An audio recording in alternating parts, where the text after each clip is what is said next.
সাংবাদিক নেতাদের পক্ষ বিপক্ষ বহুদিন ধরে আছে, এটা নিয়ে আপনিও সাফার করেছেন, আমরাও সাফার করেছি। আমরা যে কোন পক্ষ, ডিইউজে কোনটা, বিবিএফএসি কোনটা, প্রেস ক্লাবে গেলে কোন পক্ষ চা খাইতে বলে আর কোন পক্ষ সিগারেট খাইতে বলে, সেটা নিয়ে আমরা আসলে নানা ধরনের ঝামেলার মধ্যেই পড়ছি। কিন্তু 5 আগস্ট আওয়ামী লীগ সরকারের পতনের পর কিছু কিছু মিডিয়া হাউস আক্রান্ত হয়েছে, কোনো সাংবাদিকের বিরুদ্ধে হত্যা মামলা হয়েছে, অনেকের এক্রিডিটেশন কার্ড বাতিল হয়েছে, সর্বশেষ প্রেস ক্লাবের সদস্যপদ স্থগিত করা হয়েছে অনেক সাংবাদিকের।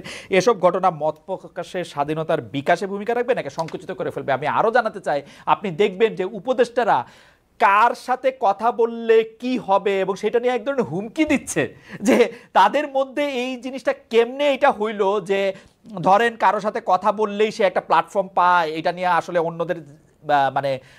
অন্যদেরকে খুব বেশি প্রভাবিত করা যায়, এটাতে কেন মনে হইলো? আমরা যেখানে বলতেছিলাম, শফিক ভাই আমি শেষ করি কথাটা, আমি যেখানে বলতেছিলাম যে শেখ হাসিনার যদি সাহস থাকে ক্ষমতা থেকে নাইমে অন্য কোথায় একটা দিয়ে ইলেকশন দেখ, তার সবকটা মেশিনারি ব্যবহার করেও তো থাকতে পারে নাই, এত ভয় কিসের জন্য, বিশেষ করে সংবাদ মাধ্যমে কে আসবে না আসবে? শফিক ভাই। না, আমাদের তরফ থেকে সংবাদ মাধ্যমের স্বাধীনতা সংকোচনের কিছুই করা হয়নি। আমাদের, আপনি জানেন ট্র্যাডিশনালি সংবাদপত্রের স্বাধীনতা কেমনে সংকোচন করা হয়। আমাদের এটা অ্যাডমিনিস্ট্রেটিভ, আগে ডিজিএফআই কে ইউজ করা হতো, এনএসআই কে ইউজ করা হতো, প্রাইম মিনিস্টার অফিসের যে প্রেস টিম, যেটা এখন আমি লিড করছি, তাদের কাজই ছিল নিউজ নামানো, একে থ্রেড দেওয়া, ওকে থ্রেড দেওয়া। আপনি নিজে এটার একজন ভিকটিম। না, আমি ভিকটিম না, কিন্তু আমার থ্রেড দেয় না, আমি ভিকটিম না, প্রোগ্রাম করতে, আমি ভিকটিম না, আমাকে থ্রেড দেয় না। আপনি কেউ যদি আপনাকে বলে, কোন পত্রিকা, কোন টিভি স্টেশন, কোন ওয়েবসাইট যদি বলে যে আমাদের এই নিউজটা সরাতে বলেছে, আমাদের এই নিউজটা কিল করতে বলেছে, বা আমার এই লোকটাকে ফায়ার করতে বলেছে, আপনি আমাকে বলেন। আর আপনি ইয়ের কথা বলেন, এই যে অ্যাক্রিডিটেশনের কার্ড ছাত্রলীগের ছেলেকে দেওয়া হয়েছে, যুবলীগের ছেলেকে দেওয়া হয়েছে, এবং এদেরকে দিয়ে এদের বিশাল একটা অংশের 5,000 অ্যাক্রিডিটেশনের মধ্যে 169 জনের অ্যাক্রিডিটেশন নাই। তো এদেরকে পুরো একটা বিশাল অংশের কাজ ছিল সচিবালয়ে যে লবিং করা, ওর হয়ে দেনদের বর করা, ওর হয়ে ইয়ে করা। আমরা তারপরে বলেছি যে আপনার প্রতি অন্যায় করা হয়েছে, আপনি আমাদেরকে বলেন, আমরা আবার রিভিউ করব। এটা নিয়ে আমাদের কোনো ইয়ে নাই। কিন্তু স্বাধীনতার ক্ষেত্রে আমরা বলবো যে 100% বাংলাদেশের ইতিহাসে এরকম কেউ স্বাধীনতা ভোগ করে না, আমি এটুকু বলতে পারি। আপনার কাছে কি মনে হয়, তথ্য উপদেষ্টা যে বলেছেন যে কার সাথে যোগাযোগ করছে না কি কথা বলেছে, আমি কি স্ট্যাটাসটা বাইর করে দেখবো, পড়ে শোনাবো? আপনি নিশ্চয়ই জানেন। হ্যাঁ, বলেন। আমরা জানেন মনে হয় নিশ্চয়ই, এটা আপনার কাছে মনে হয় না যে ডেকে বলেছেন যে আপনারা মন খুলে লেখেন, আমাদেরকে ক্রিটিসাইজ করেন। আমরা ক্ষমতায় থাকলে এক ধরনের অন্ধত্ব থাকে, আমরা অনেক কিছু দেখতে পারি না। আপনারা লেখলে আমাদের চোখ খুলে, আমরা ওইটা দিয়ে দেখতে চাই। কিন্তু এইটা বলেন না যে আমরা আপনার ইয়েটাকে আমরা কমাচ্ছি, আপনার স্বাধীনতাকে কমাচ্ছি, কোন ধরনের না। নট এ সিঙ্গেল ইনস্টেন্স আপনি পাবেন কোন টিভি স্টেশনে। আগে এমনও হতো যে একজন, আমি এটা আপনার ইয়েতেই শুনেছি যে আপনার এখানে একজন এসে খুব জ্বালাময়ী বক্তৃতা দিয়ে গেছে, আপনি যখন আজকের বাংলাদেশ না ইয়ে করতেন, ইন্ডিপেন্ডেন্ট টিভি, উনি যেই নিচে নামছেন আপনাদের ওই টিভির নিচে, তখন তাকে লোক এসে ধরে নিয়ে। না শফিক ভাই, আমি বলতেছি না যে এগুলি হয় নাই, কিন্তু সেটি আজকের বাংলাদেশে বক্তব্য দেওয়ার কারণে হয়েছে তা না। পুলিশ তাকে খুঁজতেই ছিল, তারপর তাকে গ্রেফতার করছে। আমি সেইটার কথা বলতে চাই না। আমরা তো অন্তর্বর্তীকালীন সরকারের কাছ থেকে এইটা চাই না যে অন্তর্বর্তীকালীন সরকার সংবাদ মাধ্যমে একটা ব্যক্তি আসলে, যেমন আমি খোলাখুলি বলি, ছাত্রলীগের সভাপতি সাদ্দাম হোসেন আসলে এই উপদেষ্টাদের বা বৈষম্য বিরোধী ছাত্র আন্দোলনের এদের কেন মনে হইলো যে উনি আইসা এমন একটা প্ল্যাটফর্ম পাবেন যেটাতে তিনি এমন কিছু কথা বলতে পারেন যেটা হইলো যে পৃথিবী উল্টে যেতে পারে? না, আপনি ছাত্রলীগকে তো ব্যান করা হয়েছে, এটা আউটলড। আপনি কি হিজবুত তাহরির তো একটা ব্যান্ড অর্গান, তার আপনি ওদের চিফকে কি আপনি ইন্টারভিউ নিবেন? না, অবশ্য আপনি বিদেশে থাকেন। না না না, আমি বাংলাদেশ আইন মানতে চাই। আমি বিদেশে থাকলে আমি এটা করতে চাইতাম, করতে পারতাম, আমি কিন্তু আমি বাংলাদেশ আইন মানতে চাই। আমি গত 15 বছরে তারেক রহমানের কে সাক্ষাৎকার নিয়েছি? আমি গত 5 বছর, আমি শফিক ভাই অন এয়ার বলি, আমি গত 5 বছর এমন কোন স্টোন নাই যেটা আনটার্ন করতে বাকি রাখছি জনাব তারেক রহমানের সাক্ষাৎকার নেওয়ার জন্য। আমি এখানে ওপেনলি বলি, আমি ওপেনলি বলি 2 ঘন্টা 40 মিনিট তিনি আমার সাথে কথা বলেছেন, ক্যামেরার সামনে কথা বলতে চান নাই। আমি আপনাকে বলি, আমি একমাত্র ওনাকে এই ইলেকশনের আগে আমি ওনার সাক্ষাৎকার নিয়েছি, তাও সাক্ষাৎকারটা নিয়ে আমি লন্ডন ডেডলাইন দিয়েছি যাতে আমার উপরে ঝামেলা না হয়। না কিন্তু একমাত্র আমি না কিন্তু শফিক ভাই আমি কিন্তু ওনাকে চেষ্টা করেছি 5 বছর। আমি এটা বলি, এই উদাহরণ যখন দেওয়া হয়, এই উদাহরণ যখন দেওয়া হয়, ছাত্রলীগের হাতে রক্ত, ছাত্রলীগের একটা লিডারকে আপনার দেওয়া মানে হচ্ছে তাকে প্ল্যাটফর্মিং দেওয়া। আপনার কাছে আমি মানলাম শফিক ভাই, না আমার চয়েসে আমি আমার চয়েসটা দেখাইছি যে আমার চয়েসটা আমার কাছে কিরকম। যখন আমার কাছে মনে হয়েছে যে কোনো ভিকটিম যদি মনে করে তারে প্ল্যাটফর্ম দেওয়া, তখন এইটা আসলে সকল আইনেই আটকায়। এটা যেমন বাংলাদেশে আইনে আটকায়, এটা আমেরিকান আইনেও আটকায়। কারণ একটা ভিকটিম যখন ট্রমাটাইজড হইতে পারে এরকম একটা লোকের কথায়, সেইটার যখন ব্যাপার আছে, তখন এটা বাংলাদেশ আইনেও আটকায়, এই আইনেও আটকায়। আমি যেটা বলতে চাইতেছি, স্পষ্টত উনাদের মনে হয়েছে যে এই রকম কেউ আসলে সে একটা কথা বলতে পারবে, যেই কথায় সে আমাকে কনভিন্স করতে পারবে, বাংলাদেশের মানুষকে কনভিন্স করতে পারবে, সেটা আপনাদেরও মনে হয়েছে।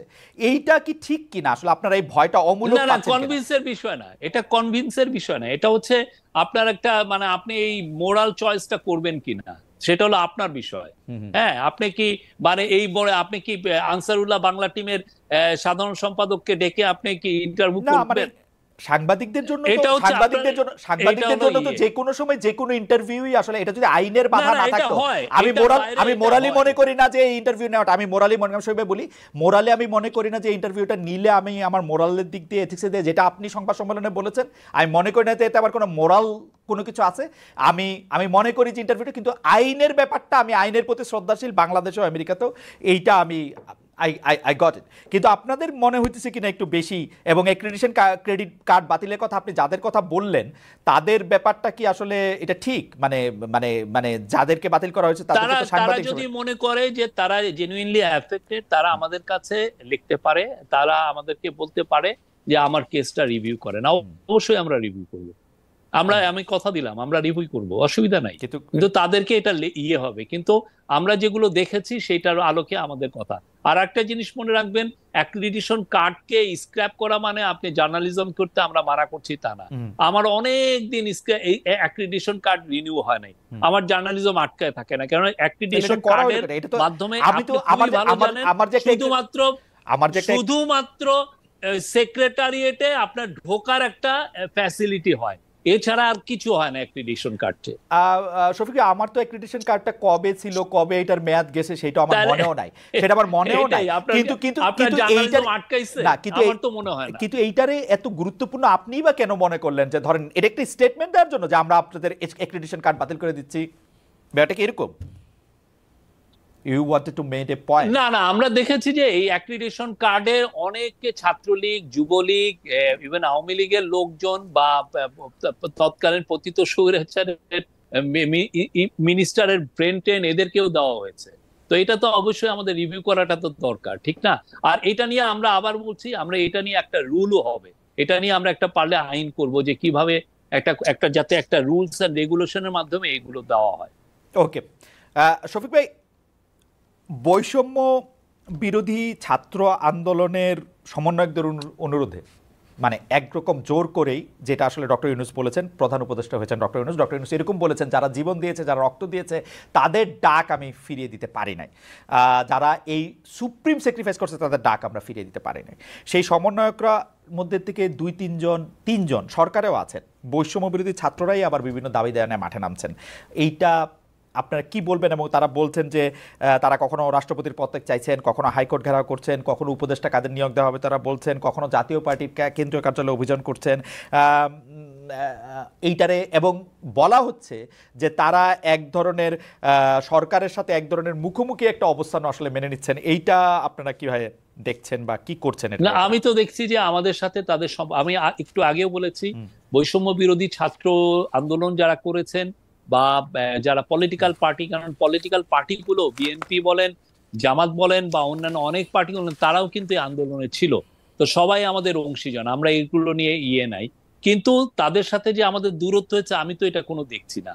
আর 3জন এরা এসছেন আমাদের ক্যাবিনেটে, কারণ আমরা চাই যে এই যে ইউথের যে ভাষাটা, এটা আমাদের এখানেও আসুক। তারা যে চায়, তাদের ডিমান্ডগুলো কি, আমাদের যাতে জেনারেশনাল একটা গ্যাপ না হয়, তাদের চাওয়া পাওয়া, তারা বাংলাদেশকে কিভাবে দেখছে, আমরা তো বাংলাদেশটা তাদের কাছে রেখে যাব। তো তাদের একটা ইনক্লুশন তো খারাপ না। এবং this are smart guy, Mahfuz বলেন, নাহিদ বলেন, নাহিদের মতো স্মার্ট পলিটিশিয়ান বাংলাদেশে খুব কম আছে। তো এরা তো দে আর মানে কন্ট্রিবিউটিং, মানে আমি বলি যে খুব ব্রিলিয়ান্টলি তারা কন্ট্রিবিউট করছেন আমাদের এই ক্যাবিনেটের কাজগুলোতে। আমি তো কিছু কিছু যখন ডিবেট গুলো হয়, দে অ্যাক্টিভলি টুক পার্ট। তারা ওই যে নীরব যে বসে আছেন যে তাকে আমি নিয়ে আসা হচ্ছে এক ধরনের ফেভার করা, সেগুলো না। আর আরেক দিক দিয়ে যেটা সার্জিস বা হাসনাত বা অন্যান্যরা যেটা করছেন, তারা তো আওয়াজ তুলছেন। আমরা তো বলছি যে সবাইকে, যদি আমাদের মিস্টেক হয়, আমাদের যদি কোনো শর্টকামিংস থাকে, আপনারা আওয়াজ তুলেন, অসুবিধা কি, আমরা শুনি। আমি তো আপনাকে অংশীজনই ভাবছি। ওকে, ফ্যামিলিতে থাকে না, আপনার সাথে তো আমার ডিফারেন্স অফ ওপিনিয়ন হয়, তাই বলে তো আপনি আমার এনিমি না। ডিফারেন্স অফ ওপিনিয়ন হলে এনিমি না, এটা একটা ভালো কথা। কিন্তু আমরা যদি ধরে নেই যে রাজনৈতিক বা অন্য কারণে এই সরকারের সময় সংখ্যালঘু সম্প্রদায়ের আক্রমণ, তৌহিদি জনতার ব্যানারে মাজার, বাউল আখড়ায় হামলা, যৌনকর্মীদের অনিরাপত্তা, পোশাকের জন্য নারীদের অপদস্থ করা, এইটা যে কথিত